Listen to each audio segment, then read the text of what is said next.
Salut Sacha, salut Jeanne. Tiens, vous avez chez nous à Penza à trouver le silence. Le silence? De quel parles-tu? Quel silence? Où est-il arrivé? Je suppose que Marina veut dire le tableau d'Isaac Levitan, lequel actuellement est exposé au musée d'un tableau dans notre ville. À la galerie d'art de nom de Savitsky? Mais non, c'est un autre musée d'un tableau. Vraiment, tu ne sais pas? Non. C'est bien étrange, ce musée est unique, le seul de son genre dans le monde. Calmez-vous. En effet, j'ai une idée. Nous pourrions aller à ce musée. Si vous étiez d'accord, je voudrais vous inviter au musée d'un tableau. Il faut aller à tout prix, c'est décidé. C'est merveilleux. En chemin faisant, je pourrais vous raconter en deux mots l'histoire de ce musée incroyable. C'est d'après initiative de Georg Vassilievich Мясников, homme d'État, politicien soviétique, historien et ethnographe régional. Ce musée incroyable a été ouvert le 12 février 1983 dans le petit bâtiment ancien, qui se distingue par sa simplicité et par son élégance. Oh oui, j'ai lu que dans la liste dressée par le magazine Forbes, on nommait notre musée à la 3e place parmi toutes les perles muséales du monde. Tu as raison, c'est vrai, et particulièrement remarquable, ce sont parmi les musées de Milan à l'Italie, de Philadelphie aux États-Unis d'Amérique, à Stockholm à Suède.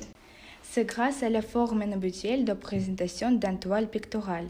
La contemplation précède un petit film dans lequel il s'agit de l'époque, de la création d'une image, qui ouvre l'état d'âme de l'être peintre, se projette ses émotions. La durée de la séance est 50 minutes, après quoi le rideau s'ouvre et devant le spectateur apparaît la toile même accompagnée par la musique et la description poétique du chef-d'œuvre. Passionné de la poésie, de simples paysages, de la nature de la Russie, Levitan s'est également intéressé à l'art de la lumière et de l'ombre, qui crée les simples images des petits villages, vieilles maisons, cours d'eau calme. Merci beaucoup, Ksenia. Nous sommes déjà devant le musée. Allons-y. La scène va commencer. Nous sommes devant le silence. Le tableau Silence a été peint après son visite à Bogorodskoye à 60 km de Moscou en 1889. C'est un œuvre de la période de création tardive du peintre. Levitan suivit les traditions de l'art de paysage réaliste de deuxième moitié du XIXe siècle. En même temps, l'artiste cherche nouvelles voies pour imaginer des paysages lyriques. Levitan obtient cette expressivité particulière à l'aide de la concision de forme et profondeur de l'image pleine de la tranquillité. Au premier plan, on peut apercevoir la sombre surface de la silencieuse rivière bordée, des côtes sinueuses et abruptes.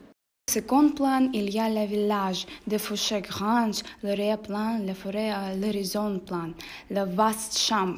On voit le ciel couvert de nuages et la tache de la lune qui s'approche de la lune, se reflétant dans elle.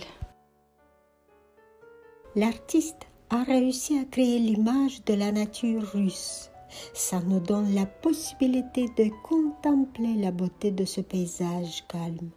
En outre, le peintre semble nous dire qu'il présente un tableau dans lequel les spectateurs peuvent trouver les expressions des émotions humaines.